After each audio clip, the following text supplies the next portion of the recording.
Okay, welcome back, everybody. I'm Derek, and this is my stream of kind of, I guess you'd say, my video game collection. Today, I will be streaming my collection of N64 and Wii games. I don't really have that many, and I can explain why in a bit, not that it's really that. And then I have a few other little extras I just wanted to share too, because I was digging around when I was actually digging around for my Wii games. I found, but before I begin, want to Chris at Classic Gaming Quarterly. He just did a premiere last night of one of his Let's Reads of about Mega Drive games. It's a European or England, Great Britain-based magazine, and that was a pretty to his latest for my Wii games today. I managed to find this. This is Driver 2 for the PlayStation. Kind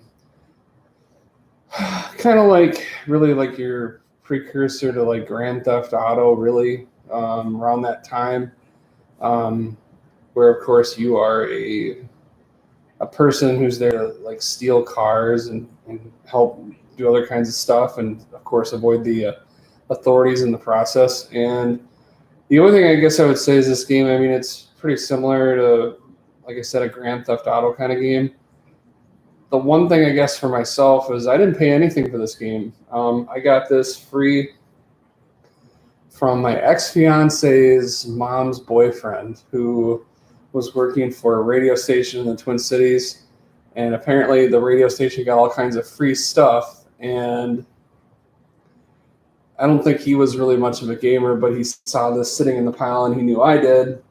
And without saying too much, I think his hope was that, you know, if he charmed me, then I would help charm my fiance's mom to liking him more. But it ultimately, it didn't work out. But he was trying pretty hard there for a while. And so anyways, I ended up getting this game, which, you know, hey, I'm not going to say no to a free game. No real commitment on my part, other than just, I guess, being lucky enough to be there. So I don't know, it's an okay game, but not one that I really played too much. I don't know. Like I said, driving and racing games aren't really something I spent a ton of time with, a little bit, but not a lot. So that's my only other PlayStation game that I found. So one more on the list. Okay, so as I said, the rest of the stream is really going to be all about N64 and Wii games. Oh, sorry, one last thing. I promised you guys this from the last stream, and that was this strategy guide. Now, I told some of you that I'm not a big role-playing games fan, and so in trying to play Final Fantasy VII, a guy who I played Magic the Gathering with one night a week, he said, "Oh, I got this pretty cool strategy guide." And here you can see it. It's a Brady game strategy guide, which really, you know, when you kind of page your way through it, I mean, it's pretty in-depth. I mean, it tells you just about everything you can really want, screenshots all over the place, kind of a nicely stitched maps of the different, I guess, subworlds within it. And really, if I ever wanted to get back into it, this strategy guide really would be kind of like the window to doing that. I just thought that was pretty cool, and I never gave the guy back his strategy guide. So, and I am somewhat in contact with him. I've never really told him I'm going to give it to him back, and he's never really asked for it, but it's still out there. So, kind of using him as a segue, I told you that I met him in college. We played Magic one night a week. It was on Thursdays when most people were going out, and usually getting drunk on Thursdays. Thirsty Thursdays, as they used to say. While myself and other friends, I guess, we got together and played Magic. Yeah, we could have drank with the rest of them, and, you know, but, you know, you do that a few times, and, you know, if unless you're, I guess, a little more out of control, most of the time, you know, I don't know, maybe it's just I'm one of those people that, you know, it kind of lost its appeal pretty quick. It was kind of like, okay, done this, 10, 8 or 9 times, big deal, no big deal. Magic was more fun to me. It was more interactive. It was more social. And so that's what we did. And one of my friends, so kind of using it, like I said, as a segue, college was really where I mentioned that I picked up my PlayStation. But the other system that I picked up during that same time was N64. And N64, of course, had some games that really brought a lot of people together. And one of them was certainly this game. This is, of course, Mario Kart 64. This one brought everybody into the room, into the dorms of back then. And, of course, the fact that, N64 is automatically set up for 4-player play made it very appealing. Because typically most people usually had 1 or 2 controllers. So now, people could just easily bring their controllers and they're all part of the fun. And N64 was, I guess, at least from a college perspective, the one game you also knew might bring girls into the room. Because the girls enjoyed playing this one. So in a way, this one was kind of like your sneaky way to, I guess, invite the girls to come and have fun while you were really just playing video games. And it was always a blast, of course. That's one of the things I think maybe we miss the most, maybe in some of the mess that we have now, is that ability to bring people together to play stuff like this. And if your family's out there and things like that, if you're like myself, I'll admit it, I'm a person in his early 40s. If you have your old video game, your old N64 sitting in the, somewhere in storage, break it, bust it out. Why not? Bust it out, show the kids what it was like to play N64 or a game like Mario Kart, and trust me, I think they'll keep coming back. And I think you'll have a whole good time, reconnecting with that. They'll learn all the painful lessons you learned back then. And this was definitely a classic. Had a ton of fun with this one. I remember bringing this home even to my family, and they thought it was pretty fun. And then, of course, we get later iterations of this game. But I don't know. I know for a lot of people, they like Mario Kart for Super Nintendo, and that really wasn't my first experience with it. Really, it was Mario Kart 64 for me. And to be perfectly honest, going and playing Mario Kart, I know some people have some nostalgia for that game. I don't like it. I just don't.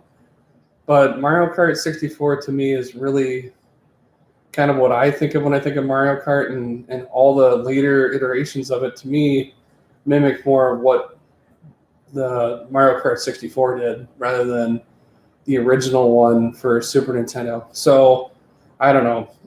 I personally enjoy this one the best, or I probably have the deepest nostalgia for this one, because to me, this is really what, set the standard for what Mario Kart should be, in my opinion, and is a great example of that. So had a lot of fun with this one in college. So kind of going back to the college thing, just to stay on that just for a little bit. The other game that everyone really was playing, and mind you, this would not have the girls in the room, or at least the girls might watch, but usually didn't want to get involved, was, of course, 007 Goldeneye. And this was the game that, at least for the guys, got everybody in the room. It really was, I don't know, for any younger people that are listening or watching this or may watch this, this really was Fortnite back in the day for people of my generation. This was the one that got everyone around into your room to watch. Now, mind you, we were not able to play this like on via network, like Fortnite is, but this was the one that we played all the time. And sure, just like I mentioned, it's on N64, so you have 4 players possible.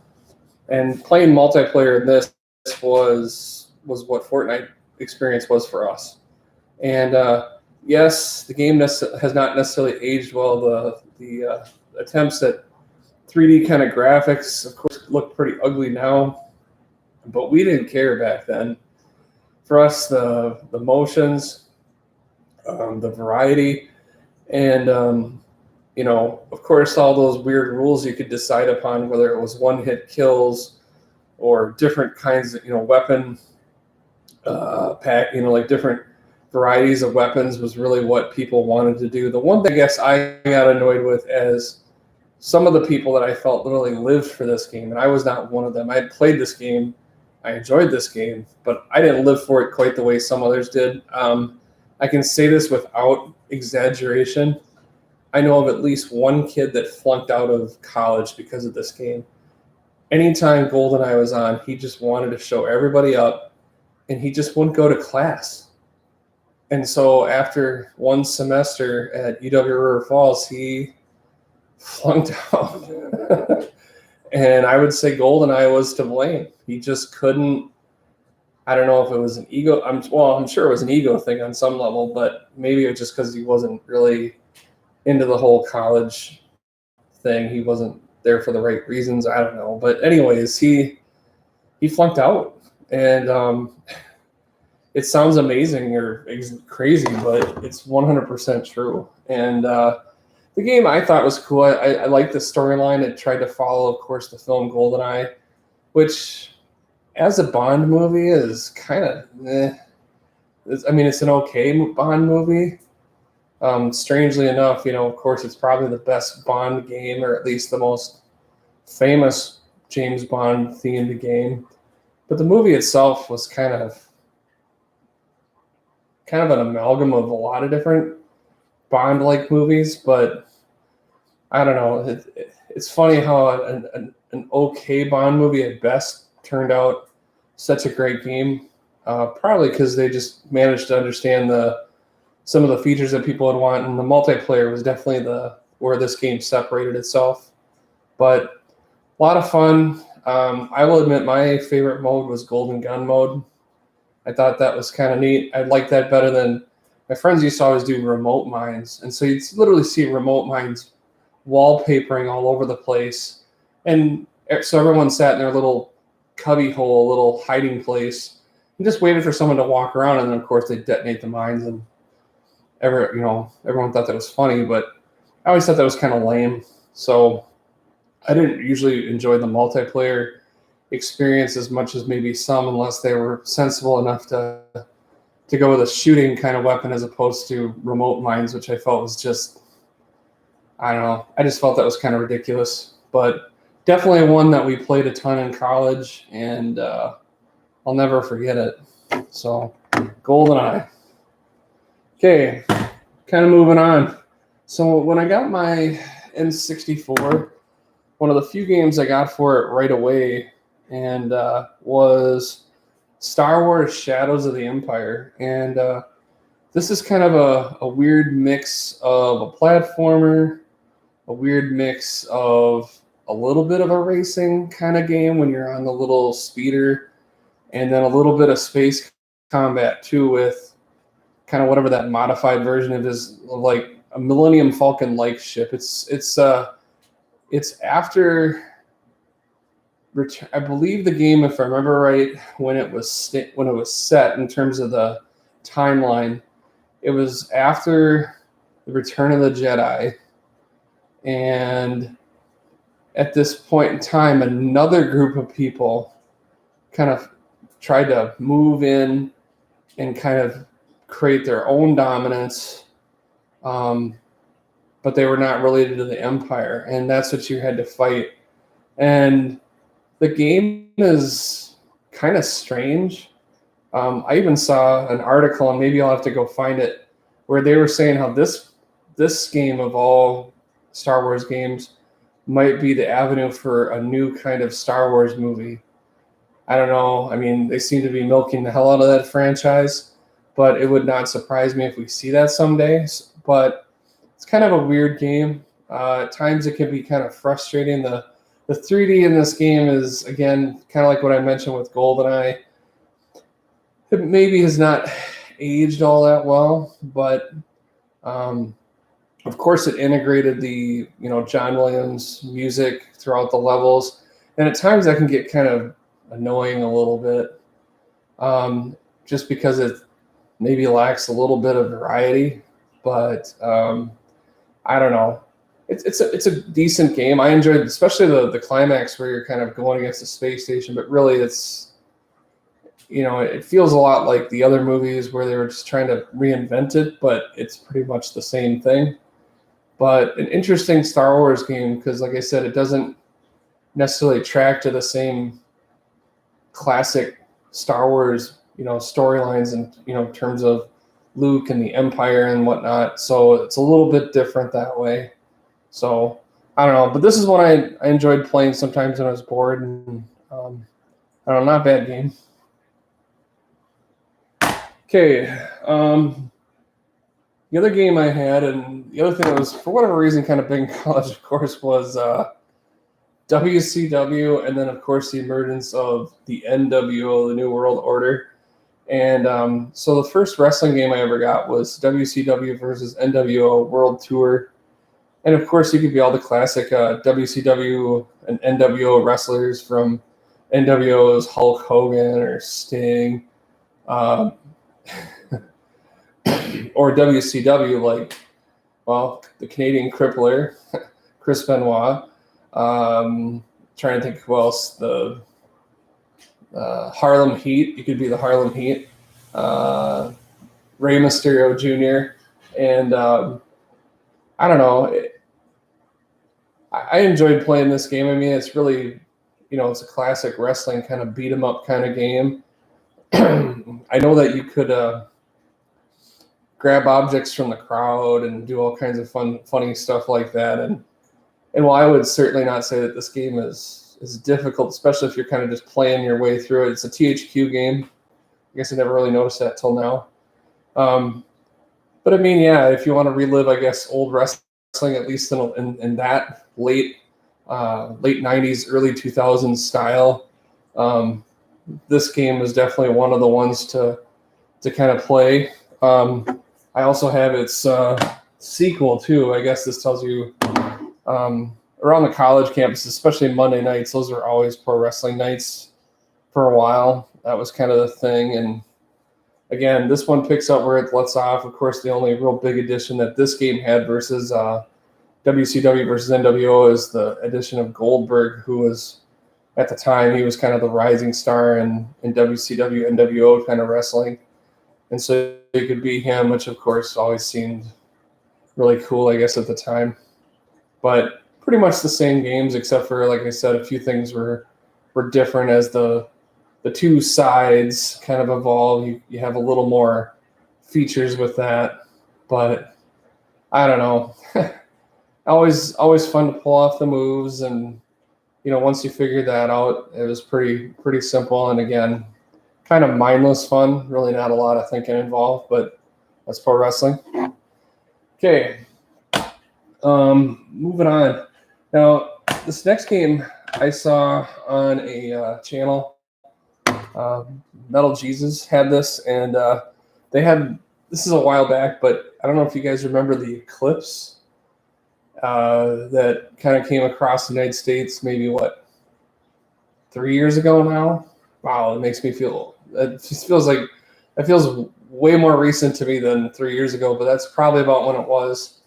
And it was in the summer of 3 years ago, and they decided to have an eclipse party because where he's located in Washington State was going to be one of the first places in the United States that was going to be able to see this rare full eclipse that was going to come pretty much straight across the country. And they decided to have this eclipse party, but so they got to this beach house, and not that you really care too much, but they were playing these different group games.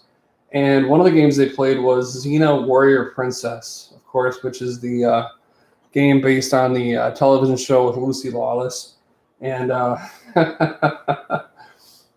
the game looks hysterical watching them play it because, again, it's N64. It's that time where they're trying to do either different forms of 3D or pixelated type graphics. And it just looked really comical and hysterical because I thought, hey, that's kind of a cool idea. Bring your friends over, have kind of a video game party, and think of it like, I guess this is your video game equivalent of party games. And even though Xena Warrior Princess is certainly not really a particularly memorable show, or really probably how great of a game itself. Playing multiplayer and just sitting there smashing the crap out of each other is kind of funny, and it's different than playing like a Super Smash Brothers or something like that. That's been done. People have played that to death, but to do it with characters that maybe they're not as familiar with, it might actually make it kind of hilarious, because just picking the characters will be more guesswork and the results will be much more unexpected. And so I thought that was kind of cool. So shortly after I watched the video, I picked up a copy of Xena Warrior Princess. Yeah, I should probably take that stupid UPC symbol on it, but I thought it was funny. And one of these days, I don't know, it might be a while before I get a chance to bring people over to do it. But that was definitely, I thought, would be a fun kind of a multiplayer experience. And I don't know, I guess it's kind of a weird game. N64 library really is not all that big by, especially if you compare it to like PlayStation, which would have been around the same time. Its library is extremely small compared to that. And I never even knew this game existed until I saw it on that Metal Jesus video. But I don't know, I picked it up because of that. I thought it was funny. I'll stream a link to that party, and you can watch Metal Jesus and his crew play it. Okay. This is a game I will admit I have not played. This is StarFox 64. I've heard okay things about it. I, of course, played StarFox for the Super Nintendo, which I profiled on my Super Nintendo video. And I had a lot of fun with that. And, of course, StarFox continued to be part of, like, Super Smash Brothers and things like that. And I don't know. Of course, StarFox was one of the first games, at least in the Nintendo line, that, of course, tried to attempt three-dimensional graphics with, the whole FX chip and those polygon-like graphics in some ways are okay, but at the time, it seemed pretty cool, and it seemed kind of like a step towards the future. And of course, now things have come a lot farther from there. But at the time, that seemed pretty innovative. And so now you put that same story onto a much more powerful console, and now it's going to look a lot better. At least that's the hope. I don't know. I saw this at our local game store, Games for Us here in Boston, and I don't know. I picked it up for, I want to say $7 or $8. It was not really that expensive. Yeah, my label's kind of crappy, but I'll be perfectly honest, it was kind of an impulse buy. So, more and more people seem to be reconnecting with that N64 for whatever reason. Kind of going along with the Star Wars theme with Star Wars Episode 1 Racer. I picked this one up new back in the day. And of course, Star Wars Episode 1, The Phantom Menace, was the new of the second trilogy of the first trilogy of movies, but the second trilogy that was produced. And while, of course, a lot of people hated young Anakin Skywalker for a variety of reasons in terms of how he was dialogued and all the rest of it, I think a lot of people thought that the pod racing thing was pretty cool. And so good on, I guess, LucasArts for recognizing, that itself might be good enough for a game. And I actually like the pod racing. Like I said, I'm typically not a big racing fan, but I did enjoy the pod racer stuff. It did seem like a pretty cool concept. And of course, you can play through the game. You can earn you can pick up other pod racers and upgrade those machines. And the tracks themselves can be pretty challenging. The races are pretty intense. I remember it wasn't easy. I mean, some of your pod racers, you can get pretty beat up, and if you're not careful, you're going to fall apart and die, and that can be pretty frustrating. But I liked it. I know they made a sequel. I never picked that one up, but because this one came with, for whatever reason, it came in a bigger box, I remember. Does anybody else remember that? I don't know if anybody who's in chat right now, but if you remember that, I don't know. I thought it came in a bigger box, almost kind of like the same size box you got, which was about maybe not quite maybe like the length of like a shoebox, which seems kind of weird when, it really was just a game. It didn't come with any special controllers or anything else that really told you that it was Episode 1 Phantom Racer. But for whatever reason, it came in a bigger box. I don't know why they did that. I don't recall anything special that was involved with it that required you to have that. But I don't know. That'd be, for anyone that's listening to this, like I said, if you remember, please, because I recall that box was, for some reason, different than like your typically sized N64 game. Or maybe I'm thinking of something else, but that's what I remember back then. Okay, next game, NHL 99. Again, and this is pretty much an impulse buy. I kind of talked about NHL 99 for PlayStation. Had a lot of fun with that one. Admittedly, I've not played the N64 version. I would imagine it's probably pretty much the same, except for the controls are probably maybe a little bit different, given the catamaran style N64 controller. I just wonder if you feel like you have a little more control, or maybe if the frame rate was improved. But because the frame rate was kind of messed up in NHL 99, as Chris from Classic Gaming Quarterly pointed out on Twitter to me. I would agree with him that the frame rate did seem a bit off for that game, which surprises me because EA Sports normally gets details like that a lot better. But anyways, I saw this one. It was, it's a sports title, so it was pretty cheap. I think I spent $7 or $8 on it. So to have a version of the game on a different platform, and it's a game I liked on the other platform, I felt, why not? And now we're already to my last PlayStation, my last N64 title, and it's probably the best one I got. This is Doom 64, and this is a game that I hear more and more people coming back to. This is a pretty good version of Doom.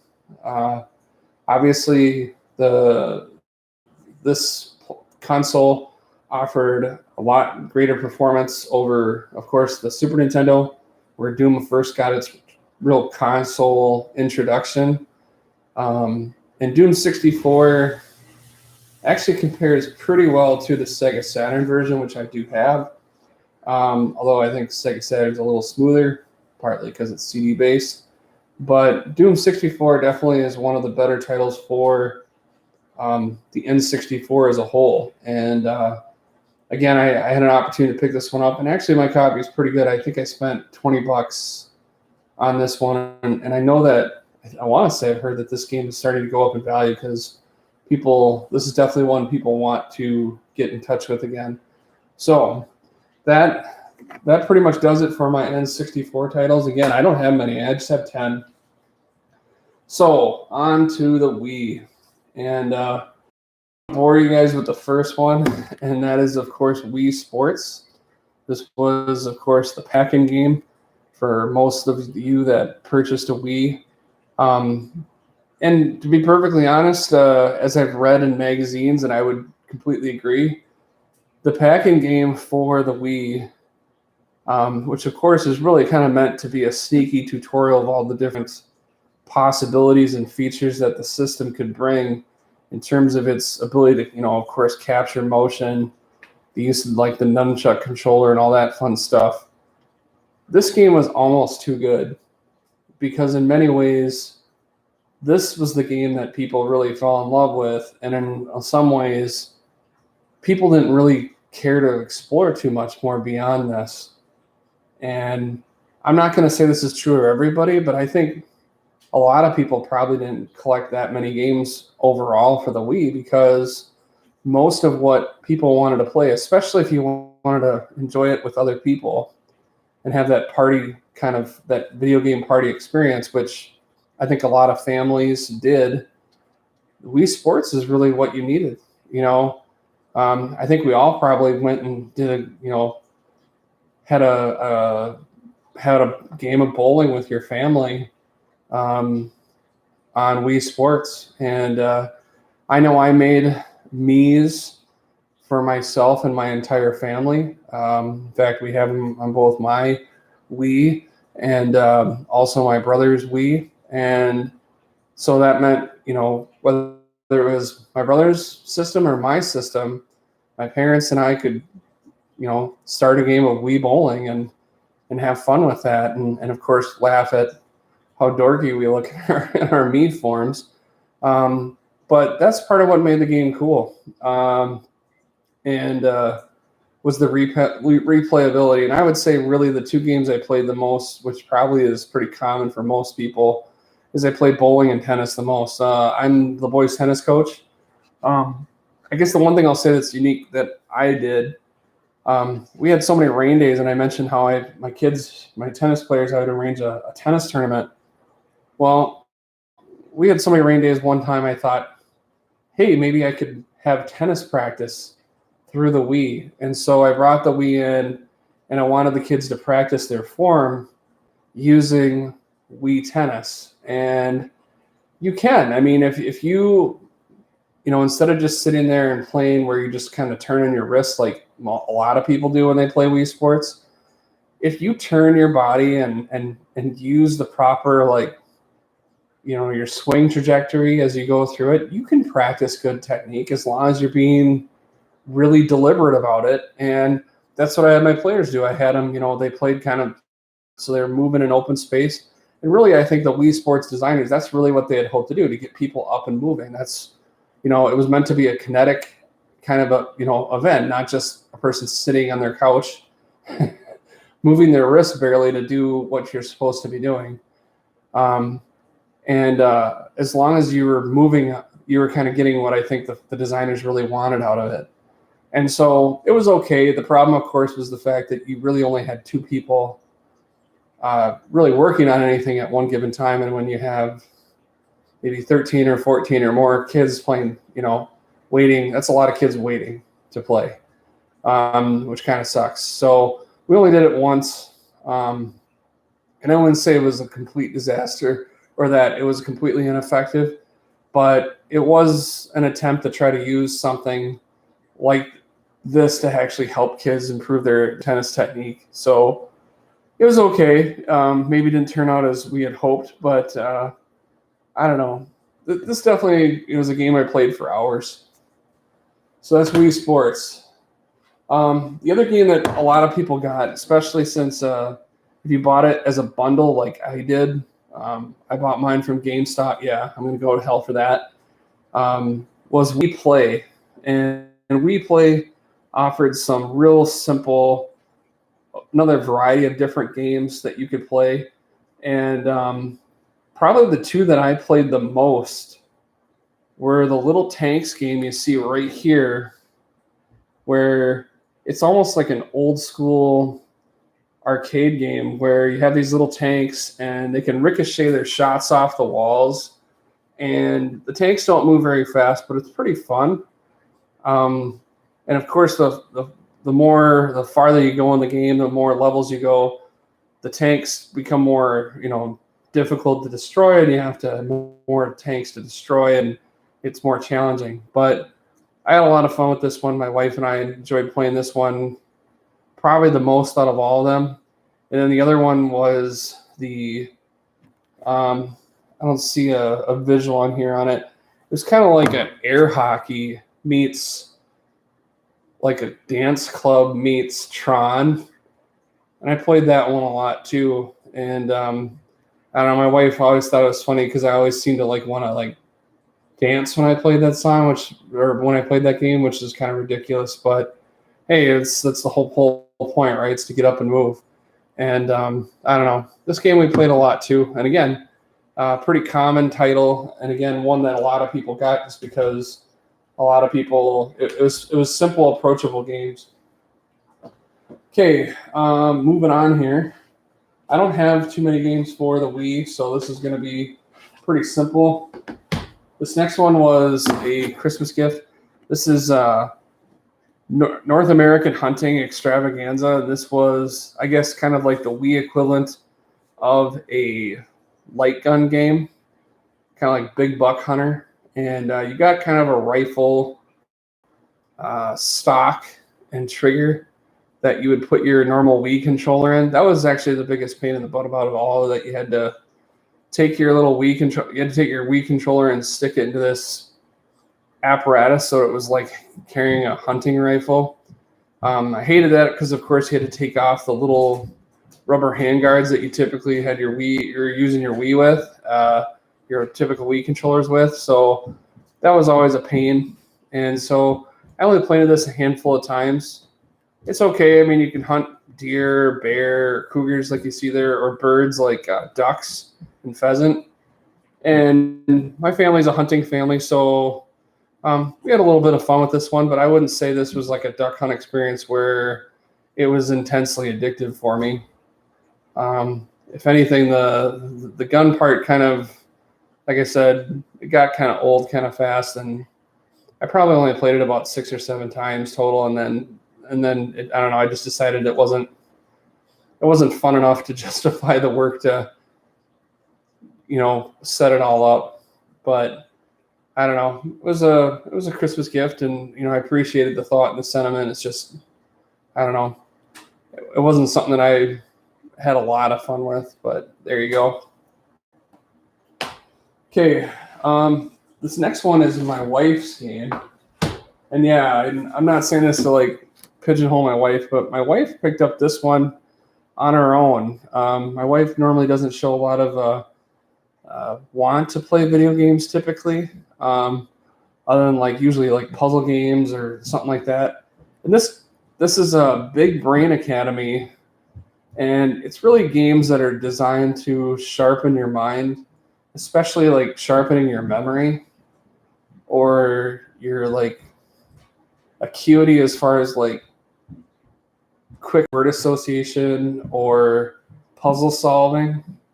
And the game's actually kind of fun and addictive because you're competing and trying to improve all the time.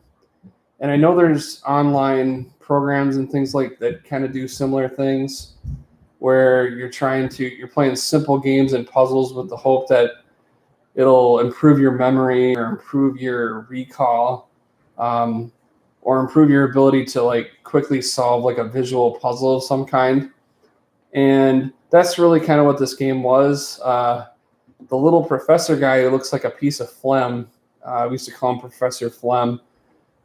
He would always, of course, let you know the last time you'd played the game. So my wife and I have been wondering if we ever were to set this up again, like what would he say, considering that we probably haven't played this game in, I'm going to probably say 7 or 8 years.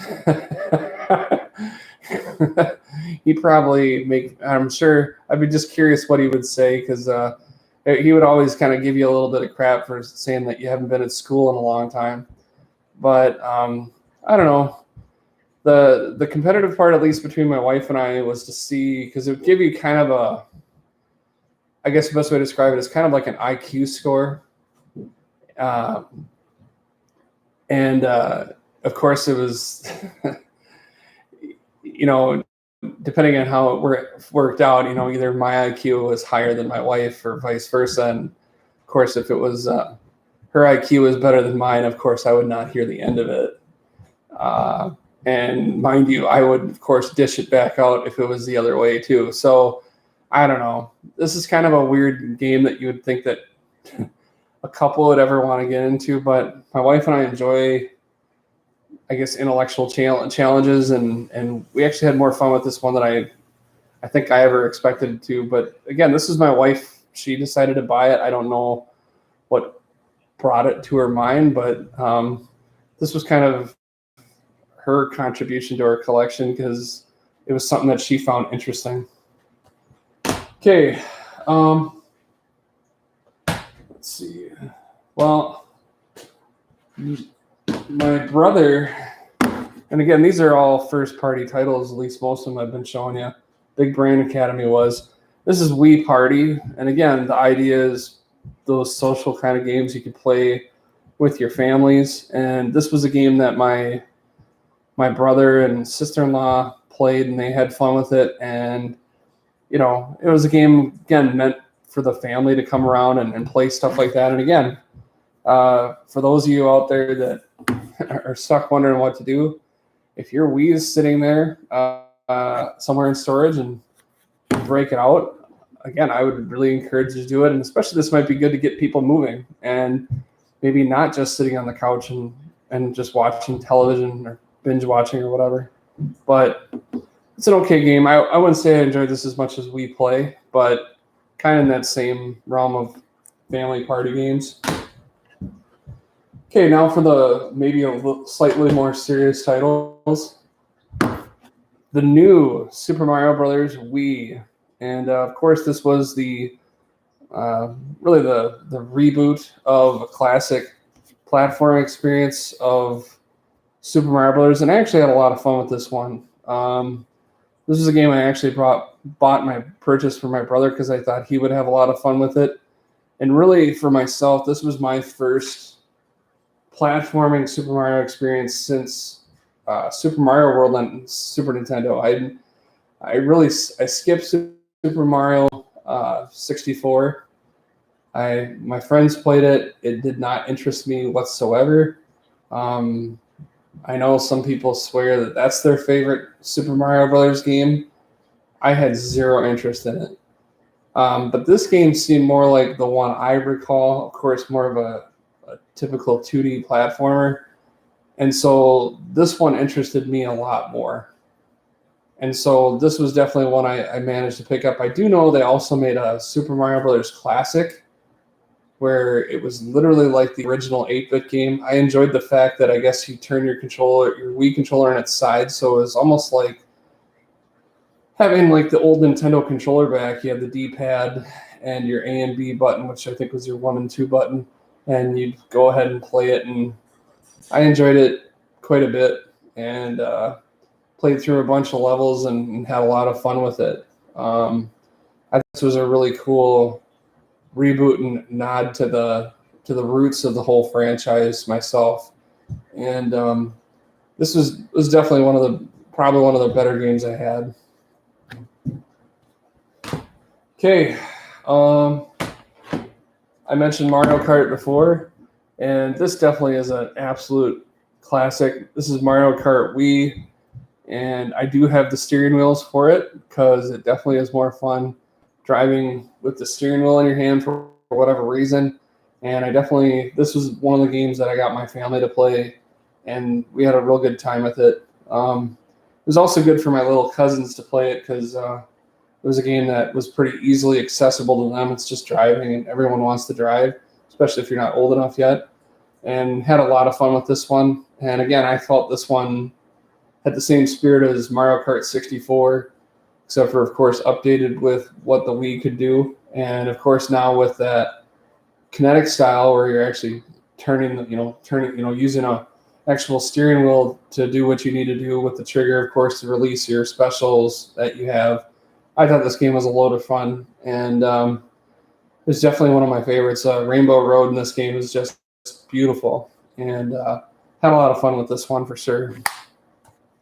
Okay, when I bought that bundle from GameStop, I got, of course, Wii Sports as the pack-in. I got Wii Play, but then it gave me the option to purchase 2 other games.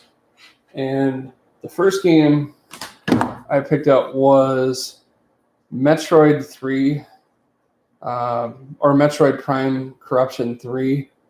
And this is, like your classic Metroid game. I enjoyed this game a lot. You could play it either from kind of a third-person perspective or from almost like a first-person shooter perspective. And I had a lot of fun with this one. Of course, the way the game works is you have, I guess you'd say kind of like an alternate evil side to you that's very powerful and potent. But the more times that you use it, the more potentially like corrupt you become, and you can't go back to your more positive or good state. but at times you just need that additional firepower that the negative side of you brings. And I thought that was a pretty cool concept. At times, some of the boss battles are immensely long. Felt like you were literally shooting constantly for like 20 minutes, which could get more than a little bit annoying. And I guess at some point I got to a point in the game where I just couldn't go anywhere. And for whatever reason, I never really bothered to look into like a walkthrough or a playthrough to figure out what to do next. And so because it wasn't readily apparent to me, I just kind of put the game down and left it at that. And then a couple months later, I picked it back up. And then, of course, re-explored, hoping to find out what my mistake was, to realize what I needed to do next. And again, seemed to be stuck in that same point, either, at one dead end or the other dead end. And finally said, enough is enough, and that was it. So I kind of put the game down. So I did not finish it, but I didn't really have a big, strong desire to finish it either. I kind of felt like I'd seen what the game could do. I enjoyed what I had played, but I didn't feel a compulsion that I had to finish it either, which probably isn't real good. I know a lot of people are not a huge fan of this game. I definitely would say I'm a much bigger fan of like Super Metroid or like the Super Nintendo than this Wii iteration of it. But I don't know, it was an okay game. It was the only real first-person shooter I had for the Wii, so it was the only real platforming game I had to be perfect. Well, other than of course Super Mario Brothers. Okay, and then the next one, my last game I'm going to show you today is Zelda Twilight Princess. So Zelda and Metroid, which, come on, that seemed like, how classic can you be, So I had Wii Sports, Wii Play, Metroid Prime 3, or Metroid Prime Corruption 3, and then Zelda, Legend of Zelda Twilight Princess. And this is a very pretty game. I just kind of felt like I wasn't quite sure what I needed to be doing. Oops, sorry, I'll hold it. I just kind of, again, wasn't real sure of like what I should be doing.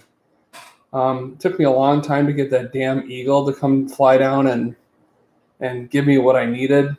And then kind of going through some of the levels and stages, I just kind of felt kind of aimless. And I started to move on a little bit where, you're the wolf and you can change back and forth. And it was okay, but I don't know. It just didn't catch me. Not the way like the original Legend of Zelda did. And I know that makes me sound like I'm old and not closed-minded, but I don't know. It just didn't interest me. I didn't want to. Again, I kind of like with Metroid. I just didn't either have the patience or I didn't have the desire to continue all the way through it. I thought the game was pretty. I think it captured the spirit pretty well. It has definitely a very large and kind of beautiful looking, world to explore, which is certainly, part of what makes the game kind of special. But at the same time, I just wasn't, I just didn't have the want to really to complete it. But it is a good game. I probably, at least from what I see from people that really love all the Legend of Zeldas or something like that, I don't hear them talking about Twilight Princess the way they do like Ocarina of Time. And I remember watching my friends play that in college as well.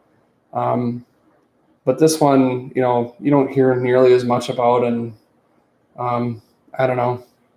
I'd love to hear your thoughts on that. So that's going to wrap it up. I really don't have I don't have a lot of Wii games or N64, but I kind of felt, since they're both Nintendo consoles, I kind of felt that it'd probably be best if I just put them together. I definitely realized there's a big, there's a whole console in between that I didn't mention, which I never played, which was, of course, the GameCube. But to me, they're kind of really the only other Nintendo system. I do have a Switch, and maybe we'll talk about that eventually, but I don't know. I just decided to put N64 and Wii together because my libraries for both are about the same size, so they're pretty small and pretty short. So I felt that was just a natural place for it. So again, for those of you that are watching, thanks for watching. I don't know if it was necessarily informative or entertaining because I don't necessarily have a lot of like funny stories with these games, maybe as much as I would with other ones. But hopefully it maybe inspires you if you're looking for, it doesn't look like this situation is going to be going away anytime soon. So why not and give yourself a chance to have some fun entertainment, reconnecting with those games from the past. I think it'll be well worth your time. And especially if you have a family, maybe they'll get a chance to see a different side of you that they maybe have not seen ever before, especially your kids if you have kids. So anyways, that's enough for me. Please leave me any comments you'd like, whether it's in the comments at the end of this video or on Twitter @CreaseAndAssist, because I'd love to hear from you. So anyways, we'll catch you later. We'll see you next time.